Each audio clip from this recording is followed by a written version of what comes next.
Hello friends, मैं आपका दोस्त सत्यम। तो आज मैं आपके लिए ले आया हूँ फिजिक्स में जो सबसे फेमस रहता है 12th क्लास में, कूलाम का नियम। और भी जो जैसा कि मुझे कमेंट करके बताया गया है, लड़कों ने कुछ कमेंट किया है कि सर इस टॉपिक पे बता दीजिए। तो आज मैं लाया हूँ शानदार ट्रिक आप लोगों के लिए कि आप लोग फार्मूले से कैसे परिभाषा बना सकते हैं। तो स्टार्ट करते हैं। सबसे पहले बात करते हैं कूलाम के नियम की। तो कूलाम का नियम क्या होता है, सबसे पहले हम लिख लेते हैं यहाँ से, ये पॉइंट ए नोट कर लेते हैं और दूसरा पॉइंट इधर ले लेते हैं बी। इस पे आवेश Q1, इस पे आवेश Q2 और इनके जो बीच की दूरी होती है वो R। अब इसके जो डेफिनीशन होती है वो कैसे लिखेंगे, और कूलाम का फार्मूला क्या होता है? कूलाम का फार्मूला होता है F समानुपाती Q1 Q2 upon R square. ये फार्मूला हो गया। अब इसको कैसे हम लोग डिफाइन करेंगे कि इस नियम के अनुसार, यानी कूलाम के नियम के अनुसार क्या होता है, दो स्थिर बिंदु आवेशों के बीच लगने वाला आकर्षण बल या प्रतिकर्षण बल, यानी जो दो स्थिर बिंदु यानी A और B ये क्या है, स्थिर बिंदु हैं। यानी दो स्थिर बिंदु आवेशों, कौन से, Q1 और Q2, ये क्या है, आवेश। यानी दो स्थिर बिंदु आवेशों के बीच लगने वाला आकर्षण या प्रतिकर्षण बल आवेशों के गुणनफल के समानुपाती होता है। यानी जो यहाँ देखिए, ये जो फार्मूला है, यानी दो बिंदु आवेशों के बीच लगने वाला आकर्षण बल या प्रतिकर्षण बल आवेशों के, यानी Q1 Q2 यानी इसके गुणनफल के समानुपाती होता है, तथा उनके बीच की दूरी, यानी बीच की दूरी क्या है, R। इनकी बीच की दूरी यानी कि आवेशों के गुणनफल के समानुपाती और उसके बीच की दूरी के वर्ग के, यानी R स्क्वायर है यहाँ पे, तो वर्ग के व्युत्क्रमानुपाती होती है। इसे कूलाम का नियम कहते हैं। इसको कैसे लिखेंगे, यहाँ पे इस नियम के अनुसार क्या होता है, दो स्थिर बिंदु आवेशों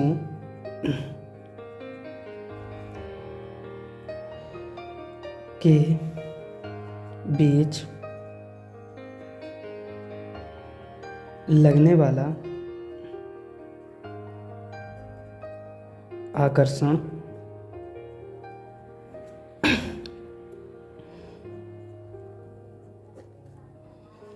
या प्रतिकर्षण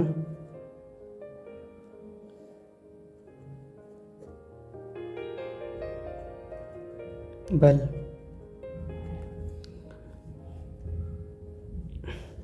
आवेशों के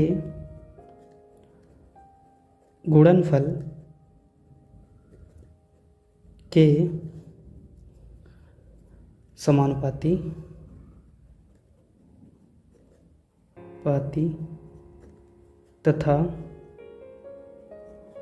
तथा उनके बीच की दूरी के व्युत्क्रमानुपाती होता है।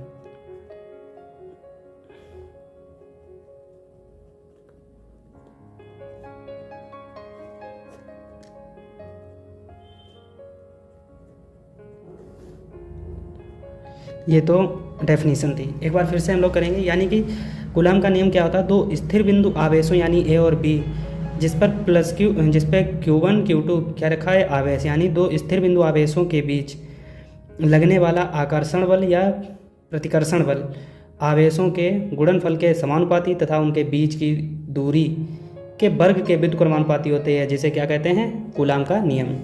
ये तो था। इसकी अब बात करते हैं, इसकी स्थितियाँ क्या क्या होती हैं। अब स्थितियों में ये तो जब कोई आपसे डेफिनेशन पूछता है तो आप उसको ये बता सकते हैं इस तरीके से। और अब बात करते हैं स्थितियाँ।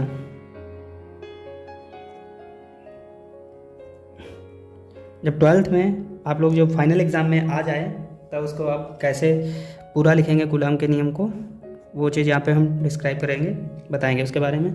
स्थितियाँ कि यदि आवेशों के बीच का माध्यम निर्वात या वायु हो तब क्या हो जाएगा। यदि आवेशों के बीच का माध्यम निर्वात या वायु हो तब क्या होगा। तो ये हो जाएगा फार्मूला F बराबर 1/4 epsilon 0 Q1 Q2 upon R square. यदि जो आवेश हैं उनके बीच का माध्यम निर्वात हो या फिर वायु हो तब फार्मूला हो जाएगा F बराबर 1/4 epsilon 0 Q1 Q2 upon R square. इसको यहाँ पे नोट कर लेते हैं। चूँकि वायु के लिए K का मान हमेशा कितना रहता है, 1 होता है। और जहाँ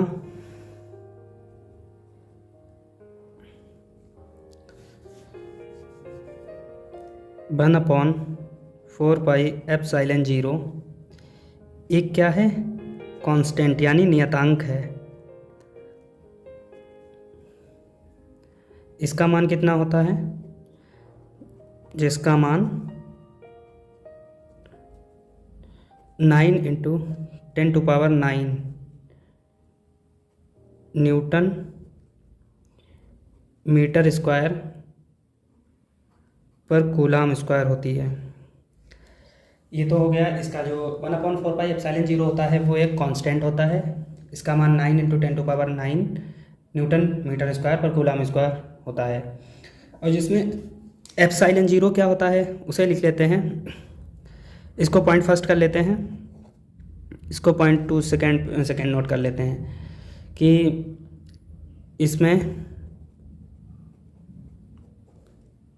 से एप्सिलॉन 0 को निर्वात की वैद्युतशीलता कहते हैं। निर्वात की वैद्युतशीलता कहते हैं। इसे कहते हैं निर्वात की वैद्युतशीलता। और इसका मान भी कितना होता है, एप्सिलॉन 0 होता है, उसका मान होता है कितना कि 8 पॉइंट, यानी ये एप्सिलॉन 0 बराबर इसका मान क्या होता है 8.85 × 10⁻⁻12 कूलाम स्क्वायर पर न्यूटन मीटर स्क्वायर। ये निर्वात की वैद्युतशीलता जिसका ये मान होता है। यदि दो आवेश हैं, यदि इन आवेशों के बीच में कोई कुचालक पदार्थ, जैसे कि कोई कुचालक पदार्थ रख दिया जाए, जैसे कि कागज़ हुआ, मोम हुआ, तेल हुआ, तो उसके लिए इसका मान क्या हो जाएगा कि जो ये फार्मूला है हमारा F बराबर 1/4 epsilon 0 Q1 Q2 upon R square पूरा सेम रहेगा, बट यहाँ पे जो है एक K लग जाएगा। K क्यों लगेगा, क्योंकि वो इसके लिए लग जाएगा, जैसे कोई आवेश उनके बीच में जो कुचालक पदार्थ है उसके लिए यहाँ पे हम काहे का यूज़ करेंगे K। K क्या है, एक नियतांक है जिसे पराविद्युतांक भी कहते हैं। इसका मान हमेशा 1 से अधिक होता है।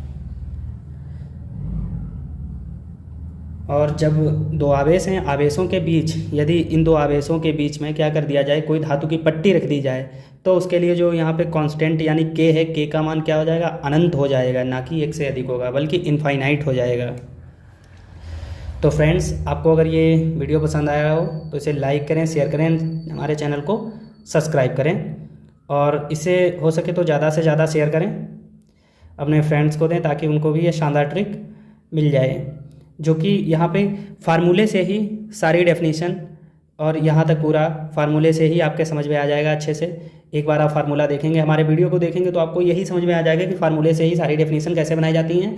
और फ्रेंड्स, अभी आगे भी वीडियो अपलोड होती रहेंगी जो कि फार्मूले बेस्ड पे ही सारी डेफिनीसन होंगी और डेरिवेशन भी सारे ऐसे ही करवा देंगे। तब तक के लिए मिलते हैं फ्रेंड्स नेक्स्ट क्लास में।